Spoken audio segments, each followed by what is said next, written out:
I want to start just by saying I absolutely loved this movie and congratulations for it because I didn't really know what to expect when I started watching Operation Taco Gary's and I was in for a trip. I laughed out loud from start to finish. I thought this was so funny. So congratulations. Thank you very much. Thank you. Yeah, I'm thrilled to be even a small part of it. It's really a fun movie. I when I first read the script, I thought that, and I thought Mikey did an incredible job. I thought the finished product is great and fun, and it's really, yeah, it's a cool flick. I love it. Yeah, yeah, I love it a lot too. And I want to just ask I mean, you're obviously playing yourself in this movie, but what's kind of the story about how you got cast in this and what made you kind of want to be part of this, like such a unique and funny project? Yeah, sure. Yeah, I don't know exactly the origins of it, except that, yeah, it came I was, through the regular sort of avenues. My agents called and said, there's this funny script, and they've kind of written a part for you in it. And I joke with the producers that it that there were other people that they went to before me, and they just had to keep rewriting the script until they've had an actor finally say yes.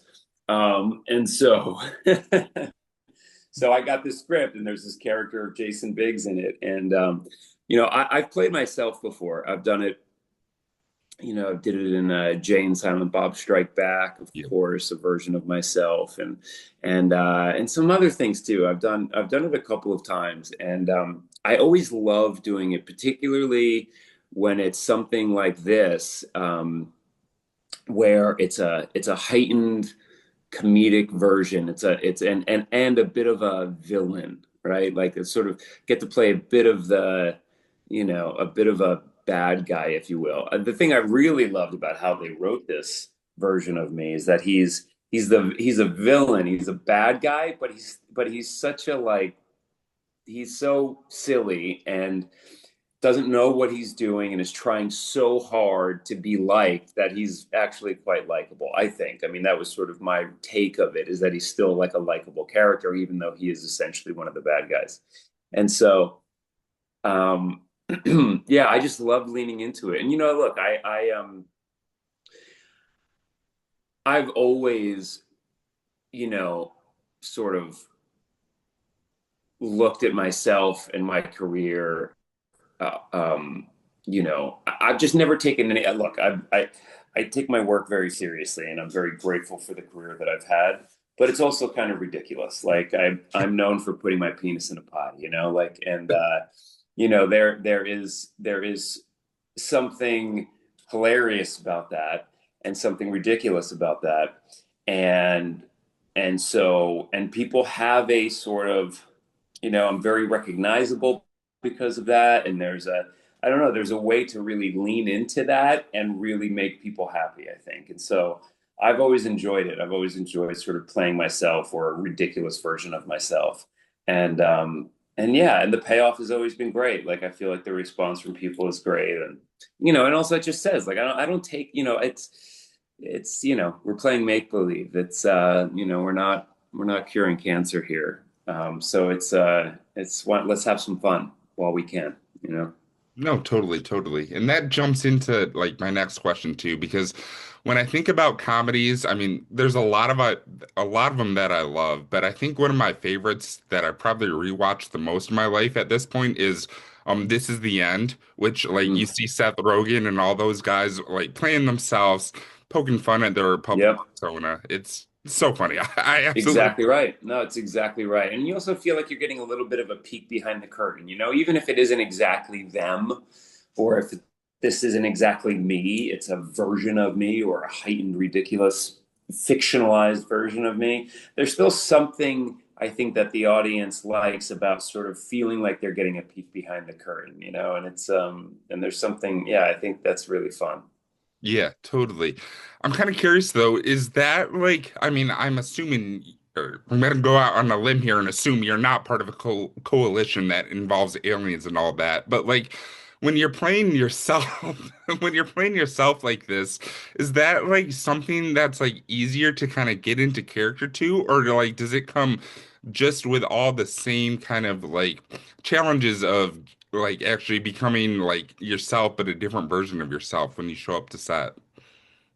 No, I think it's a little, the pressure's off a little bit because again, it's like since you are playing yourself, there's not, people can't sort of argue with your take. Even the director. It's like, oh, really? You want to give me a note? I'm playing myself. I know how to play myself.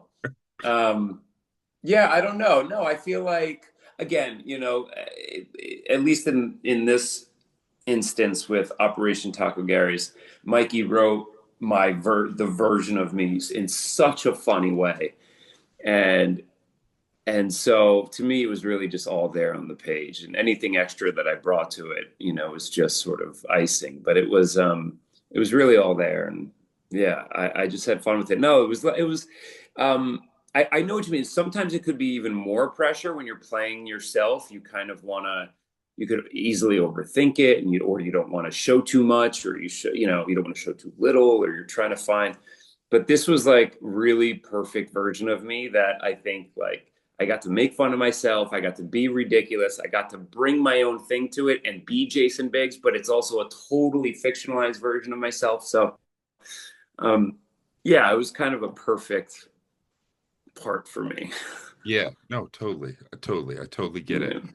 And just kind of, I mean, just in general, like an absurd, wacky comedy like this seems like such a gift. I mean, it's 2026. I'm well aware that something like this can kind of be hard to get funding for, and then when you do get funding, like it sometimes or oftentimes just goes straight to streaming. But Operation Taco Gary's is coming out now this weekend. People are going to have the opportunity to see it like with a crowd in the theater. How Yeah. exciting is that for you? And what do you like ultimately hope people will get out of this movie? Yeah. Yeah. I mean, I think that's incredible. And of course, I wish it would happen more often. But yeah, the fact that people have the opportunity to buy a ticket, go see it in a theater, hopefully a full theater, laugh with other people that you've never met before, and have that communal energy of watching a comedy in the theaters is yeah, I mean, it's the greatest. It is the greatest. I mean, look, I love making comedies. It's what I do for the most part, and I wish more were being made. I wish more were going into the theaters, but in general, I just, any way that we can, everything's changing. I'm not, I'm a small cog in this wheel of Hollywood, and so it's, I'm kind of along for the ride myself, and people have changed their viewing habits. So the system has changed a little bit, but it's still really exciting then when something comes out in the theaters like this and you have an opportunity to see it and laugh with other people. It's the greatest. So yeah, I hope an audience finds it this weekend. It'd be great. Yeah, totally. I'm so jealous of everyone who gets to see in the theater because I live in a really small theater or really small city where we only have like one theater with four screens. So No, we where don't do you get live? Grand Rapids, Michigan. Buddy, that's where American Pie took place, right? Oh yeah, oh, totally, totally. That's my hometown. That's so funny. That's wow. That's the Yeah. home of American Pie. But I am so jealous of everyone who gets to see it in the theater. I Yeah. wish we had it here. Yeah, yeah, I know. I know. Well, maybe go to Detroit. Yeah, it's not too far away. I can do it.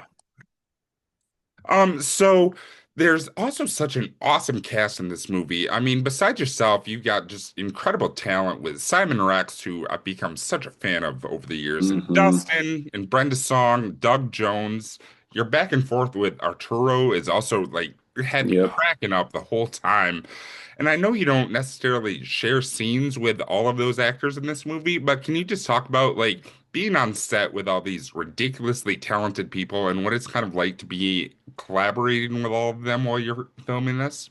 Yeah, well, Simon's brilliant. I've been a fan of his for a long time too, and I also know him from years and years ago, from his MTV days and New York City days in the '90s and early 2000s. But So it was great to reconnect with him, and I think he's brilliant. I love what he's done with his career in these last few years. It's been so much fun to watch.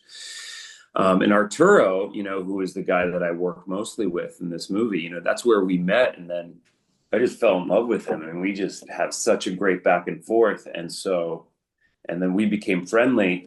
And then when I directed a movie, about a year and a half ago, and I cast him to be in it because I begged him to be in it. And I was like, dude, you gotta play my friend in this movie. I want you to come and do this because we had so much fun, doing Operation Taco Gary. So yeah, so it was great. I love him, and it just our back and forth was just that's why I do this sort of thing. Like you go those kinds of days on set when you go in and you've got this funny script, but then you're back and forth improvising with some of these other actors, and you like go home and you're like, God, that felt so fun. We got so much great stuff. That's the greatest feeling for me.